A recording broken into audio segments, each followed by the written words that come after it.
সরকার বন্যা দুর্গতদের জন্য পর্যাপ্ত ত্রাণের ব্যবস্থা করেছে জানালেন ত্রাণ প্রতিমন্ত্রী।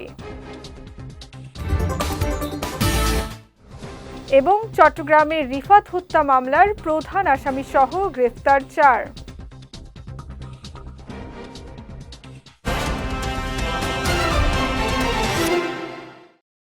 আসসালামু আলাইকুম। চট্টগ্রাম সংবাদে আমন্ত্রণ জানাচ্ছি আমি সঙ্গীতা শাহ। শুনছিলেন শিরোনাম, এবারে বিস্তারিত। সরকার বন্যা দুর্গতদের জন্য পর্যাপ্ত ত্রাণের ব্যবস্থা করেছে বলে জানিয়েছেন দুর্যোগ ব্যবস্থাপনা ও ত্রাণ প্রতিমন্ত্রী এম ইকবাল হোসেন। গতকাল কক্সবাজারের চকরিয়া উপজেলার লক্ষারচর ইউনিয়নের সাইক্লোন শেল্টারে আশ্রয় নেওয়া বন্যার্তদের মাঝে জরুরি খাদ্য সহায়তা বিতরণকালে তিনি এই কথা জানান। প্রতিমন্ত্রী বলেন, বন্যা পরিস্থিতির উন্নতি হলে ক্ষতিগ্রস্ত সড়ক, ঘরবাড়ি ও অন্যান্য প্রয়োজনীয় অবকাঠামো পুনর্বাসনের ব্যবস্থা করা হবে। এ সময় তিনি বন্যার্তদের আশ্বস্ত করে বলেন, সরকার তাদের পাশে রয়েছে এবং পুনর্বাসন কার্যক্রম দ্রুত শুরু করা হবে। পরিদর্শনকালে চকরিয়া উপজেলা নির্বাহী অফিসার শাহিন দেলোয়ার সহ স্থানীয় প্রশাসনের কর্মকর্তা, জনপ্রতিনিধি এবং সংশ্লিষ্ট দপ্তরের কর্মকর্তারা উপস্থিত ছিলেন। চট্টগ্রাম মহানগরীর পাহাড়তলী থানার চাঞ্চল্যকর ছুরিকাঘাতে রিফাত হত্যা মামলার প্রধান আসামি মোহাম্মদ শামীম সহ 4 জনকে গ্রেফতার করেছে র্যাব। আজ দুপুরে গণমাধ্যমে পাঠানো প্রেস বিজ্ঞপ্তিতে এ তথ্য জানান র্যাব 7-এর সিনিয়র সহকারী পরিচালক ARM মোজাফফর হোসেন। তিনি জানান, গোপন সংবাদের ভিত্তিতে গতকাল দুপুরে অভিযান চালিয়ে মোহাম্মদ রিফাত হত্যা মামলায় প্রধান আসামি শামীম সহ আরও একজনকে গ্রেফতার করা হয়। পরে তাদের দেয়া তথ্যের ভিত্তিতে একই দিন বিকেলে অন্য একটি এলাকায় অভিযান চালিয়ে আরও 2 অভিযুক্তকে গ্রেফতার করা হয়। এর আগে গত 23 জুন সকালে রিফাতকে বাসা থেকে ডেকে নিয়ে তার উপর হামলা চালানো হয়। এতে গুরুতর আহত হয়ে চিকিৎসাধীন অবস্থায় তার মৃত্যু হয়। এ ঘটনায় নিহতের ভাই বাদী হয়ে পাহাড়তলী থানায় 3 জনের নাম উল্লেখ করে এবং আরও 2 থেকে 3 জনকে অজ্ঞাত আসামি করে হত্যা মামলা দায়ের করেন। চট্টগ্রামের বাঁশখালীতে পৃথক অভিযান চালিয়ে 400 বোতল বিদেশি মদসহ 37 জনকে আটক করেছে কোস্টগার্ড।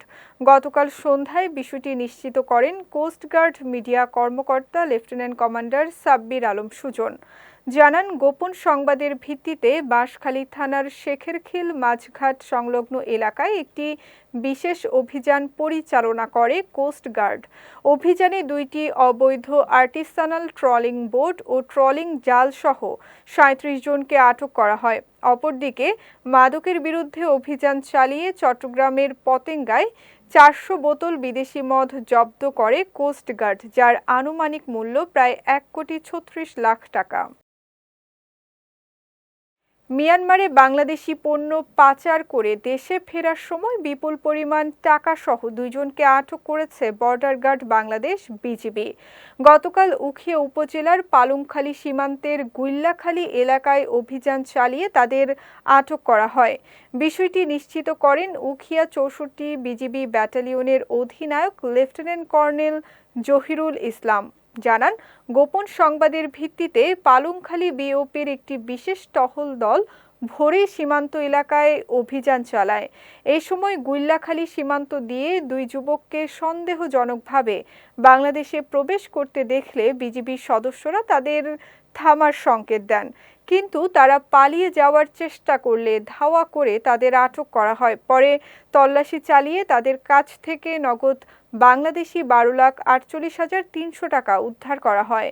আটককৃত ব্যক্তিদের বিরুদ্ধে আইনানুগ ব্যবস্থা নেওয়া হয়েছে বলে জানিয়েছে বিজিবি। টানা ভারী বর্ষণ ও জলাবদ্ধতায় ক্ষতিগ্রস্ত মানুষের পাশে দাঁড়িয়েছে চট্টগ্রাম সিটি কর্পোরেশন ও বাংলাদেশ রেড ক্রিসেন্ট সোসাইটির চট্টগ্রাম সিটি ইউনিট। গতকাল নগরীর চাঁদগাঁও, মোহরা ও দক্ষিণ বাকুলিয়া এলাকায় প্রায় 3,000 পরিবারের মাঝে খাদ্য ও ত্রাণ সামগ্রী বিতরণ করেন চশেক মেয়র ডাক্তার শাহাদাত হোসেন। ত্রাণ বিতরণের আগে তিনি ক্ষতিগ্রস্ত এলাকা পরিদর্শন করে বাসিন্দাদের দুর্ভোগের খোঁজ নেন। পরে চাল, ডাল, তেল ও শুকনো খাবার সহ প্রয়োজনীয় সামগ্রী বিতরণ করেন। মেয়র বলেন, দুর্যোগে মানুষের পাশে দাঁড়ানো মানবিক দায়িত্ব। ক্ষতিগ্রস্তদের কাছে দ্রুত সহায়তা পৌঁছে দিতে চসিক ও রেড ক্রিসেন্টের কার্যক্রম অব্যাহত থাকবে। রাঙামাটির বাঘাইছড়িতে বন্যা কবলিত নদী ভাঙন এলাকা পরিদর্শন করেছেন সাবেক পার্বত্য মন্ত্রী ও রাঙামাটি সংসদ সদস্য দীপেন দেওয়ান। এ সময় তিনি বাঘাইছড়ি অডিটোরিয়ামে বন্যা দুর্গতদের মাঝে ত্রাণ সামগ্রী ও নগদ অর্থ সহায়তা প্রদান করেন। তিনি বলেন, ইতোমধ্যে প্রধানমন্ত্রী ৩ পার্বত্য জেলার জন্য নগদ অর্থ সহায়তা ও ত্রাণ সামগ্রী প্রদান করেছেন। উপজেলা প্রশাসন সহ আরও ত্রাণ সামগ্রী পৌঁছে দেওয়া হবে বলেও জানান তিনি। এ সময় উপজেলা নির্বাহী অফিসার আমেনা মারজান উপস্থিত ছিলেন। এছাড়াও জেলা পরিষদ সদস্য দেবপ্রসাদ দেওয়ান সহ জেলা ও উপজেলা বিএনপির রাজনৈতিক নেতৃবৃন্দ, ৮ ইউনিয়ন পরিষদের চেয়ারম্যান সহ গণ্যমান্য ব্যক্তিবর্গ উপস্থিত ছিলেন। চট্টগ্রামের বাঁশখালী উপজেলার ১০০টি বন্যা দুর্গত পরিবারের মাঝে ত্রাণ সামগ্রী বিতরণ করেছে কোস্টগার্ড। সকালে তথ্যটি জানিয়েছেন কোস্টগার্ড কর্মকর্তা লেফটেন্যান্ট কমান্ডার সাব্বির আলম সুজন। বলেন, সপ্তাহব্যাপী চলমান দুর্যোগে দুর্গম উপকূলীয় অঞ্চলে ক্ষতিগ্রস্ত পরিবারের মাঝে কোস্টগার্ডের ত্রাণ কার্যক্রম অব্যাহত রয়েছে এবং ভবিষ্যতেও এ ধরনের মানবিক সহায়তা এবং জনকল্যাণমূলক কার্যক্রম অব্যাহত থাকবে বলেও জানিয়েছেন তিনি। তৃতীয় দিনের মতো কক্সবাজার পৌরসভার বিভিন্ন ওয়ার্ডের সাম্প্রতিক দুর্যোগে ক্ষতিগ্রস্ত দুর্গত মানুষের হাতে ত্রাণ সামগ্রী তুলে দিয়েছেন স্থানীয় সংসদ সদস্য লুৎফুর রহমান কাজল। গতকাল দুপুরে প্রধানমন্ত্রী তারেক রহমানের নির্দেশনা অনুযায়ী ক্ষতিগ্রস্ত ৩০০ পরিবারের মাঝে এই ত্রাণ বিতরণ কার্যক্রম পরিচালিত হয়। এ সময় প্রধান অতিথি হিসেবে উপস্থিত থেকে দুর্গত পরিবারের হাতে এই ত্রাণ সামগ্রী তুলে দেন সংসদ সদস্য লুৎফুর রহমান কাজল। পরে তিনি ক্ষতিগ্রস্ত মানুষের পাশে থেকে তাদের বিভিন্ন সমস্যা ও দুর্ভোগের কথা শোনেন। এছাড়া পাহাড়ের পাদদেশে ঝুঁকিপূর্ণভাবে বসবাসকারীদের নিরাপদ স্থানে সরিয়ে নিতে প্রশাসনকে কঠোর নির্দেশনা দেন। চট্টগ্রামের রাউজান উপজেলার নোয়াজিশপুর ইউনিয়নে বন্যায় ক্ষতিগ্রস্ত অসহায় ও পানিবন্দী পরিবারের মাঝে ত্রাণ সামগ্রী বিতরণ করা হয়েছে। গতকাল উপজেলার ইন্দারঘাট বাজারে চট্টগ্রাম ৬ আসনের সংসদ সদস্য গিয়াসউদ্দিন কাদের চৌধুরীর পক্ষ থেকে এসব ত্রাণ সামগ্রী বিতরণ করা হয়। এ সময় প্রধান অতিথি হিসেবে উপস্থিত থেকে ক্ষতিগ্রস্ত পরিবারের হাতে খাদ্য সামগ্রী তুলে দেন এমপি পুত্র শাকের কাদের চৌধুরী।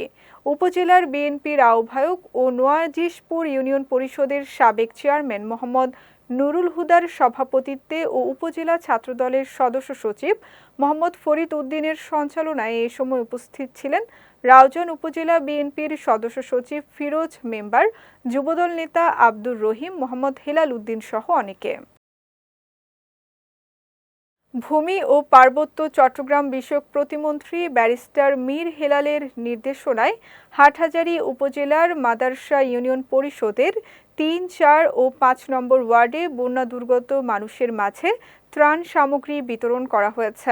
গতকাল হাটহাজারী উপজেলা নির্বাহী অফিসার মোহাম্মদ মমিনের তত্ত্বাবধানে এবং ১৩ নম্বর দক্ষিণ মাদার্শা ইউনিয়ন পরিষদের ভারপ্রাপ্ত চেয়ারম্যান শাহজাহান বাদশার সহযোগিতায় এ ত্রাণ বিতরণ কার্যক্রম পরিচালিত হয়। ত্রাণ বিতরণকালে বন্যা কবলিত পরিবারের খোঁজ খবর নেয়ার পাশাপাশি ক্ষতিগ্রস্ত মানুষের পাশে থেকে সার্বিক সহযোগিতা অব্যাহত রাখার আশ্বাস দেয়া হয়। এ সময় উপস্থিত ছিলেন ৩ নম্বর ওয়ার্ডের সদস্য মঞ্জু শাহজাহান এবং মাদার্শা ইউনিয়নের গ্রাম পুলিশ সদস্য মোহাম্মদ আরিফ সহ অনেকে। বন্যা দুর্গত মানুষের দুর্ভোগ লাঘবে দ্রুত ও কার্যকর পদক্ষেপ নিতে হবে বলে মন্তব্য করেছেন চট্টগ্রাম ৬ আসনের সংসদ সদস্য গিয়াসউদ্দিন কাদের চৌধুরী। রোববার বিকেলে বন্যা পরবর্তী পুনর্বাসন ও করণীয় নির্ধারণে চট্টগ্রামের রাউজান উপজেলা প্রশাসনের উদ্যোগে বিভিন্ন সরকারি দপ্তরের কর্মকর্তাদের সঙ্গে মতবিনিময় সভায় তিনি এ মন্তব্য করেন। এ সময় তিনি সরকারি কর্মকর্তা, জনপ্রতিনিধি ও সমাজের বিত্তবানদের সমন্বিতভাবে ক্ষতিগ্রস্ত মানুষের পাশে দাঁড়ানোর আহ্বান জানান। আয়োজিত এ সভায় সভাপতিত্ব করেন রাউজান উপজেলা নির্বাহী অফিসার এস.এম. রাহাতুল ইসলাম। এ সভায় ক্ষতিগ্রস্ত মানুষের কাছে সরকারি সহায়তা দ্রুত পৌঁছে দেয়া এবং সংশ্লিষ্ট দপ্তরগুলোর সমন্বিত উদ্যোগ জোরদারের উপর গুরুত্ব আরোপ করা হয়। চট্টগ্রাম সংবাদ শেষ করার আগে শিরোনামগুলো দেখে নিচ্ছি আরও একবার।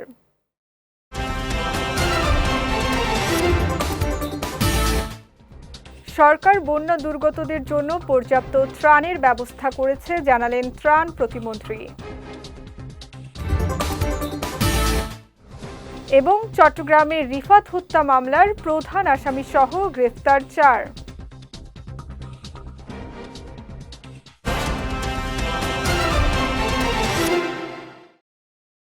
চট্টগ্রাম সংবাদ শেষে আজকের মতো আমি সঙ্গীতা শাহ আপনাদের কাছ থেকে বিদায় নিচ্ছি। রাত 9টায় আমাদের পরবর্তী বিজয় রাতের সংবাদ দেখার আমন্ত্রণ রইল। এছাড়াও আজকের চট্টগ্রাম সংবাদের ভিডিও দেখতে পারেন আমাদের ইউটিউব এবং ফেসবুক পেজে। আমাদের ইউটিউব হলো youtube.com/bijotv official এবং আমাদের ফেসবুক পেজ হলো facebook.com/bijotv limited। এতক্ষণ সঙ্গে থাকার জন্য ধন্যবাদ সবাইকে।